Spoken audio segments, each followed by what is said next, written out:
কোথায় যেন আওয়াজ শোনা যায়। নাজমুল, সজীব, আমি যখনই ওই লোকটার কথা মনে করি তখনই আমার গা শিউরে ওঠে। তো এখন কি করতে চাস বন্ধু? কি এমন আছে ওই কবরস্থানের ওইখানে? আমাদের কি গিয়ে দেখা দরকার না? যদি আমাদের সাথে কোনো দুর্ঘটনা ঘটে যায় তখন কি হবে? ওই জায়গাটা যাওয়া কি আমাদের ঠিক হবে? দেখ নাজমুল, সজীব, আমি জানি না যে ওইখানে যাওয়াটা আমাদের জন্য ঠিক হবে কি হবে না, তবে আমাদেরকে ওইখানে যাইতে হবে, আর এই মরণ খেলাটা আমাদেরকে যেভাবে হোক বন্ধ করতে হবে। সেইটা অবশ্যই ঠিক বলছস। এবার বল, তোরা কি আমার সাথে ওইখানে যাবি?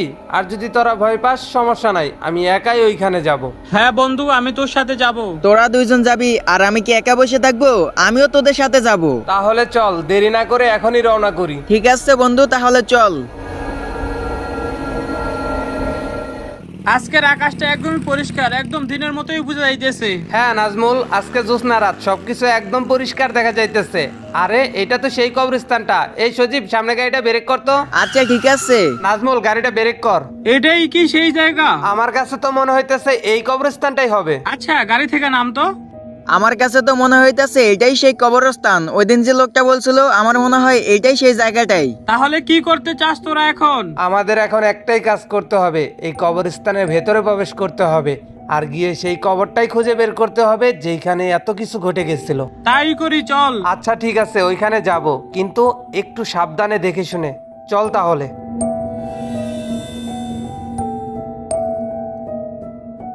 এই তো এইটাই সামনের কবর। এই কবরটা হবে হয়তো। আমার কাছে তো তাই মনে হইতাছে এটাই সেই কবর। কিন্তু এইখানে আসার পর তো আমরা কিছুই বুঝতেছি না।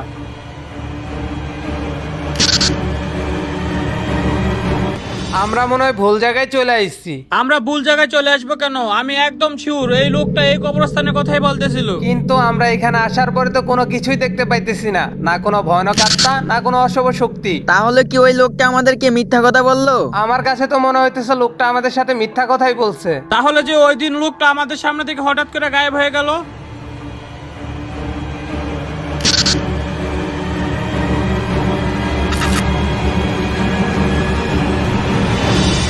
আচ্ছা চল, আমরা এখান থেকে চলে যাই। বন্ধু, এই বাড়িটা দেখ, কত ভয়ানক দেখতে। হ্যাঁ সত্যি, এই বাড়িটা অনেক বেশি ভয়ানক। আমি আসার পর থেকে এই বাড়িটাকে খেয়াল করতেছি। আচ্ছা চল, এই বাড়িটার ভেতরে গিয়ে দেখি তো। আচ্ছা ঠিক আছে, চল। এই ঘরের ভিতরে তো কিছুই নাই, সম্পূর্ণ ঘরটাই তো ফাঁকা। অযথাই আমরা এখানে আসছি ওই লোকটার কথা শুনে, এখানে তো কিছুই নাই। তাহলে এখন কি করব আমরা? আর কিছুক্ষণ অপেক্ষা করে দেখি এইখানে। তাতে কি কোনো লাভ হবে? আমরা যেহেতু এই ঘরটাতে আইছি, এই ঘরটা আমরা ভালো করে চেক করি। আচ্ছা সজীব, তুই উপরের রুমগুলা দেখতো। আচ্ছা। আর নাজমুল, তুই ওই দিকটা দেখ। ঠিক আছে। বাহিরের দিক থেকে কেমন যেন একটা ভয়ানক শব্দ ভেসে আসতেছে। যাই তো একটু জানালার পাশে গিয়ে দেখি তো। জানালার পাশে চলে আসলাম, কিন্তু বাইরে তো কাউকেই দেখতেছি না। আরে ওইটা কে? আরে কে ওইটা? ওইখানে মাত্রই তো আমি মনে হয় কাউকে দেখলাম। কি হয়ে যাইতেছে আমার সাথে? ওইখানে মাত্রই তো আমি কেউ একজনকে দেখলাম, হঠাৎ করে লোকটা কোথায় গায়েব হয়ে গেল। এখন কি করি? সজীব, সজীব, একটু নিচে আয় তো। আচ্ছা আসতেছি। নাজমুল, নাজমুল, এইদিকে আয়। কি রে সোহাগ, কি হয়েছে? এইভাবে ডাকাডাকি করতেছিলি কেন? ওইখানে, ওই কবরস্থানের ওইখানে কেউ একজন ছিল, আমি দেখলাম হঠাৎ করে গায়েব হয়ে গেল। কি বলিস এসব? আমি সত্যি বলতেছি, আমি কাউকে দেখলাম ওইখানে। কিন্তু এই সময় তো নিচে কাউকেই দেখলাম না। তোরা আমার কথা বিশ্বাস কর বন্ধু, আমি এই জায়গাটায় দাঁড়ানো ছিলাম, আর হঠাৎই দেখলাম কেউ একজন ওই কবরের উপর দাঁড়ানো ছিল। কই দেখি তো, ওইখানে তো কেউই নেই। আমরা তো কাউকেই দেখতে পাইতেছি না। তুই মনে হয় ভুল কিছু দেখছ। আরে আমি স্পষ্ট দেখছি, ওইখানটাতেই ছিল। ওইখানে কেউ থাকলে আমরা দেখতাম না। এটা তোর মনের ভুল হয়তো বা। এইটা কি করে আমার মনের ভুল হইতে পারে? ওই দিন লোকটা ঠিকই বলছিল, এইখানে কোনো কিছু তো একটা আছে। কি রে বাইরে হঠাৎ করে এটা কি এমন শব্দ হলো? এই চলতে গিয়ে দেখি তো। এই চল চল। হ্যাঁ চল, নিচে যাই। বাহিরে তো কিছু নাই, তাহলে এরকম শব্দ হলো কি? কে এরকম করতেছে? কেউ কি এখানে আছো? কেউ কি এখানে আছো? তোরা তো আমার কথা বিশ্বাস করলি না, এইখানে কেউ একজন আছে। আরে কে তুমি? আমার এখানে চলে এসেছিস, এবার তোদেরকে কে বাঁচাবে? কি চাও তুমি আমাদের কাছে? তোদের জীবন চাই আমি। এইসব কি বলতেছো তুমি? কেন তুমি এরকম করতেছো, আর কেনই আমাদেরকে মারতে চাও? আমার মৃত্যুর প্রতিশোধ নেবার জন্য। মৃত্যু? হ্যাঁ, আমার মৃত্যু। কিন্তু কিন্তু তোমার মৃত্যু হয়েছিল কি করে? জানতে চাস তাহলে সেই ঘটনা? হ্যাঁ আমরা জানতে চাই, বলো তোমার সাথে কি হয়েছিল। আচ্ছা ঠিক আছে, তাহলে শুন কি হয়েছিল আমার সাথে। দেখতে দেখতে হাই স্কুল জীবনে 4টা বছর কেমনে কাইটা গেল কিছুই বুঝতে পারলাম না। ওই তো মামা সামনে আমার সুন্দরীটাকে দেখা যাইতাছে। তুই একটা কাজ কর মামা, গাড়িটার পিছন পিছন আস্তে আস্তে নিয়ে যা। আচ্ছা মামা ঠিক আছে। সুন্দরী চলেছে একা পথে, সঙ্গী হলে দোষ কি তাতে? রাগ করো না সুন্দরী গো, রাগলে তোমায় লাগে আরো ভালো। হই হই হই হই সুন্দরী। কি রে রাসেল, এরকম পিছনে পিছনে আইসে বিরক্ত করতেছস কেন? আয় হায় মামা, সুন্দরী দেখা যায় রাগ করছে। দেখ রাসেল, ফাজলামি করতেছি না তোর সাথে, তুই রাস্তাঘাটে এরকম করতেছিস কেন? কিরকম করছি সুন্দরী? দেখ রাসেল, আজকে কিন্তু তোর সাবধান করে দিলাম, আর কোনোদিন যদি তুই আমার পেছন পেছন আসস তাইলে কিন্তু তোর খবর আছে। কি খবর করবা আমার শুনি? তুই আবার আমার সাথে ফাজলামো করতেছস, বেয়াদব কোথাকার। মামা কাইছে, ও তো চেতে গেছে, চল আমরা এখান থেকে চলে যাই। আজকে নিশ্চিত ও স্যারের কাছে বিচার দিব আর আমাদের কানে ধরে দাঁড় করায় রাখবো। মিষ্টি রেজের রাস্তায় বিরক্ত করলাম, ভাবলাম যে আজকে স্যারের কাছে বিচার দিব। আমিও তো এটা ভাবছিলাম, কিন্তু দেখ ও আমগরমে বিচার দেয় নাই। মামা মিষ্টির আমার সেই রকম ভাল লাগে। ওই তো দেখ মিষ্টি এখানে তন্ময়ের সাথে আড্ডা দিতেছে। আমার মনে হয় মিষ্টি তন্ময়কে পছন্দ করে। আরে ওরা দুজন ভালো স্টুডেন্ট না, সেই কারণে ওরা দুজন লেখাপড়ার বিষয়ে একটু কথাবার্তা বলে। কিন্তু আমার কাছে কেমন জানি সন্দেহ হয়। আরে ওইসব কিছু না, মিষ্টির সাথে তন্ময়ের সম্পর্ক থাকলে আমরা জানতাম না। তা অবশ্যই ঠিক বলছস, এই স্কুলে তো আমরাই সব খবর রাখি। তারপরেও তুই তন্ময়কে সাবধান করে দিস। হ্যাঁ তুই অবশ্য ঠিক বলছস। আচ্ছা মামা তুই একটা কাজ করতে পারবি? হ্যাঁ বল, কি করতে হইব? মিষ্টি তো এখানে তন্ময়ের সাথে দাঁড়ায় আছে, তুই একটু গিয়া তন্ময়ের এখানে ডাক দিয়ে নিয়ে আয়। আচ্ছা ঠিক আছে, আমি ওরে ডাক দিয়ে নিয়ে আইতেছি। আগের থেকে সাবধান করে দিলেই ভালো হইব, আবার কি এর থেকে কি হইয়া যায় বলা যায় না তো। তন্ময়, ওই তন্ময় এদিকে আয় তো একটু, রাসেল কি জানি তোর সাথে কথা বলবে। না তন্ময়, তুই ওদের সাথে যাবি না। কি রে ওইখান থেকে আইতে এতক্ষণ লাগে? দাঁড়া আসতেছি। এই তো নিয়ে আইছি তন্ময় রে। আচ্ছা তন্ময়, তোরে যেই কারণে এখানে ডাকছি। হ্যাঁ রাসেল বল, কি বলবি? তুই কিন্তু আমাদের বন্ধু মানুষ, একই ক্লাসে একই সাথে পড়ি, আমি চাই না তোর সাথে আমার কোনো ঝামেলা হোক। বুঝলাম না কিছু রাসেল, তুই আমাকে কি বুঝাইতে চাইতেছস? তোরে অনেকদিন ধরে দেখতেছি তুই মিষ্টির সাথে কথা বলিস, আমার কিন্তু এটা সহ্য হয় না। তো আমি কি করব তোর সহ্য না হলে? কি করবি মানে? তোরে যেন আর কখনো মিষ্টির সাথে কথা বলতে না দেখি, ঠিক আছে? তুই কি ডাইকে এনে এনে আমারে থ্রেট দিতেছস? থ্রেট দিতেছি না, তোরে সাবধান করে দিলাম। বেশি কথা না বলে রাসেল যেটা বলছে এটা মাথায় সেভ কর, ঠিক আছে? আর এখান থেকে যা। ওরে কি মামা আমি মারবো না ঘিরে? ওর কিন্তু কথাবার্তা আমার একটু ভাল লাগলো না। আরে মামা বাদ দে তো, এসব নিয়ে ঝগড়াঝাটি করা ভালো হইব না। দেখোস না ওরে মানা করে দিলাম, আর ওই মুখে মুখে তর্ক করে মাথার মেজাজ পুরো গরম হয়ে গেছিল। আরে দূর, এসব বাদ দে তো, এসব নিয়ে কেউ ঝামেলা করে নাকি? মাথা বেশি গরম হইলে ওরে আমি মারতেও পারি। ওই তো দেখ দেখ, ওরা দুইজন আসতেছে। কি রে রাসেল, তুই তন্ময়ের এখানে ডাক দিয়ে নিয়ে আসে কি কইছস? কই সুন্দরী, ওরে তো আমি কিছুই বলি নাই। এই তন্ময়, তোরে এখানে ডাক দেই না আমরা খারাপ কিছু বলছি? খারাপ কিছু বলিস নাই ঠিক আছে, কিন্তু তুই তো আমারে ডেকে এনে থ্রেট দিতেছস। কি বলে দেখ, আমরা নাকি ওরে ট্রেড দিছি। তোরা কোন সাহসে তন্ময়ের এখানে আইনা থ্রেট দিছস? আরে সুন্দরী, ওরে তো আমি থ্রেট দেই নাই, ওরে জাস্ট সাবধান করে দিছি। তুই সাবধান করার কি? আমি ওর সাথে কথা বলে না কি করি এটা তোর সাবধান করতে হইব? আমরা দুইজন 100 বার একসঙ্গে কথা বলবো, তাতে তোর কি? গুন্ডামি করস না, আর কোনোদিন দেখলে তোর জুতা দিয়ে বাড়ামো। এই তন্ময় চল এখান থেকে। আচ্ছা ঠিক আছে। মামা আমগরে কিন্তু অপমান করে তো গেল। অপমান করলো না আমাকে এখানে আইসা, দেখ এবার কি করি। কি করতে চাস মামা? ও বললো না 100 বার কথা বলবে, কি করতে পারবো আমরা? এবার তন্ময়ই দুনিয়া থেকে সরাই দিবো আমরা।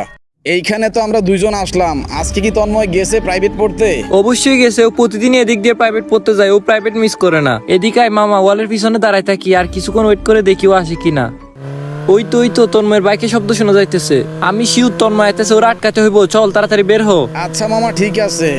এই শালার ভূত দাঁড়া। কি রে রাসেল আকিব, তোরা আর আমার রাস্তায় এইভাবে আটকালি কেন? কি কিছু বলবি? বলার জন্য তো তোর এখানে দাঁড় করাইছি। কি বলবি বল, আমার আবার তাড়াতাড়ি বাড়িতে যাইতে হবে। শালার ভূত, তোর স্কুলে ডাইকাই না মিষ্টির সাথে কথা বলতে মানা করছিলাম, আর তুই মিষ্টির কাছে গিয়ে কি কইছ? তোরে আমরা থ্রেট দিছি তাই না? এখন যদি তোরে আমরা এখানে দুইজন মাইরা ফেলি? কি রে রাসেল, তুই আমাকে মারার হুমকি দিতাছিস? আর তোর হুমকিতে ভয় পেয়ে আমি মিষ্টির সঙ্গে কথা বলা বাদ দিয়ে দেবো ভাবতেছিস? শালার পুত, তুই তো দেখা যায় বেশি কথা কইতাছস, মর এবার। আরে মামা, ওরা তো একটা কোপ দিয়ে একদম শেষ করে ফেলাইছস। দিছি শালার পুত্র একটা কূপ দিয়ে একবার শেষ কইরা মাথা মুতো পুরাই গরম করে ফেলছে, মারমু না। আচ্ছা, যা হবার হয়ে গেছে, এখন কি করা যায়? চল এখান থেকে এবার আমরা দুজন কাইটে পড়ি, নাইলে বিপদে পড়ে যাবো। আরে না, লাশটারে এখানে এইভাবে ফেলে রেখে যাওয়া যাবে না, আমরা ফাইসা যাবো তো। তো কি করতেছে আছে কোন? এই লাশটাকে এখন আমাদেরকে এখান থেকে সরাইতে হবে। ওই কবরস্থানের এক পাশে গর্ত করে এই লাশটাকে পুঁতে ফেলতে হবে। হ্যাঁ মামা চল সেটাই করি। মামা, লাশটাকে তো এখানে নিয়ে আসলাম, তুই একটা কাজ কর, এইখানে একটা গর্ত করে এই লাশটাকে এখানেই পুঁতে দে। আচ্ছা ঠিক আছে মামা, কাজ কমপ্লিট, লাস্টার একদম মাটি চাপা দিয়ে পুঁতে ফেলছি। আচ্ছা শোন, এই ঘটনা যেন কোনোদিন কোনোভাবেই কেউ না জানতে পারে। আরে দূর, তুই আর আমি স্যার এই ঘটনা কেউ জানতে পারবে না। আমাদের তো কাজ একদম কমপ্লিট, চল আমরা এখান থেকে চলে যাই। হ্যাঁ হ্যাঁ, চল। সবই শুনলাম, তাই বলে তুমি নিরীহ মানুষগুলোকে এইভাবে মারতে পারো না? যতক্ষণ পর্যন্ত আমি ওদেরকে শেষ করতে না পারতেছি, এই মরণ খেলা চলতেই থাকবে। বন্ধ করো এইসব, কেন মারতেছো মানুষগুলাকে তুমি? সেই দিন একজনকে তুমি বিনা কারণে মেরে ফেলছো, কেন করতেছো তুমি এগুলা? দয়া করে এইসব বন্ধ করো তুমি। ওদেরকে শেষ করার আগ পর্যন্ত এই মরণ খেলা বন্ধ হবে না। আচ্ছা, আমরা যদি ওই দুইজনকে এইখানে নিয়ে আসি তাহলে কি এই মরণ খেলা বন্ধ করবে? হ্যাঁ, বন্ধ করব। আচ্ছা ঠিক আছে, আমরা চেষ্টা করবো ওদেরকে এখানে নিয়ে আসার জন্য। এবার বলো ওদেরকে কোথায় পাওয়া যাবে? ফ্যাক্টরির পশ্চিম পাশে একটা হাই স্কুল আছে, আর ওই স্কুলেই ওরা পড়াশোনা করে। আচ্ছা ঠিক আছে, আমরা ওদেরকে এইখানে নিয়ে আসার চেষ্টা করব। 7 দিনের ভেতরে যদি ওদেরকে না নিয়ে আসতে পারিস, তাহলে সবাই মরবে।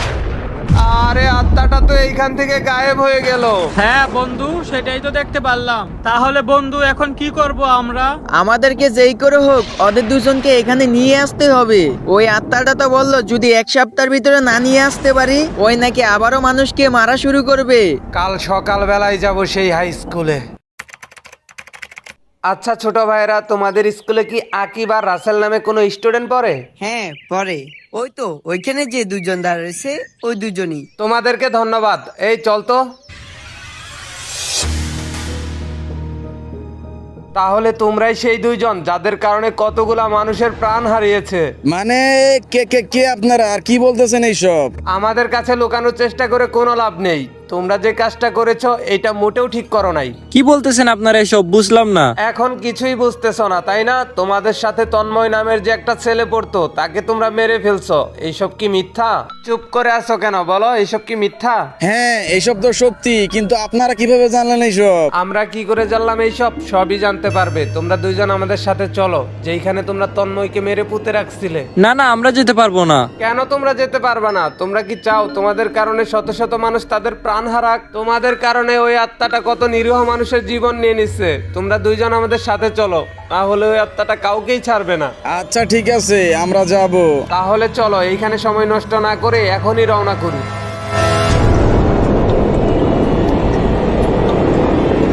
এইটাই সেই জায়গা তোমরা যেখানে তন্ময়ের লাশটাকে পুঁতে রাখছিলে। হ্যাঁ, এইটাই সেই জায়গা যেখানে আমরা লাশটাকে পুঁতে ফেলছিলাম। এই তন্ময়ের আত্মা, দেখো আমি সেই দুইজনকে তোমার কাছে নিয়ে আসছি।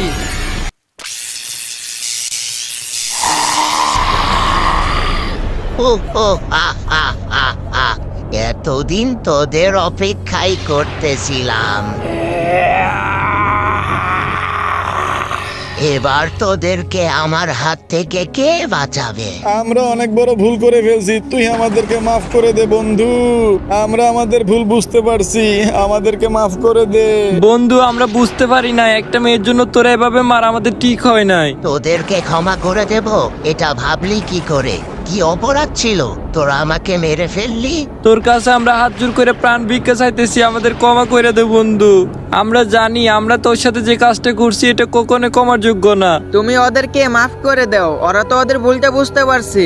ওদেরকে তো আমি কখনোই মাফ করব না, ওদেরকে মরতেই হবে। ওদেরকে মেরে ফেললে তো তুমি তোমার জীবন ফিরে পাবে না, ওদেরকে মাফ করে দাও তুমি। ওরা তো নিজের ভুলটা বুঝতে পারছে, তারপরেও কি তুমি এদেরকে মাফ করবে না? যদি তুই আমাদেরকে মাফ না করিস তাহলে তুই আমাদেরকে যে শাস্তি দিবি সেই শাস্তি মানতে রাজি আছি। ওরা তো তোমার কাছে ভুল স্বীকার করতেছে, তারপরেও কি ওদেরকে মাফ করবা না? তোরা যেহেতু তোদের নিজের ভুলটা বুঝতে পেরেছিস, যা আমি তোদেরকে মাফ করে দিলাম।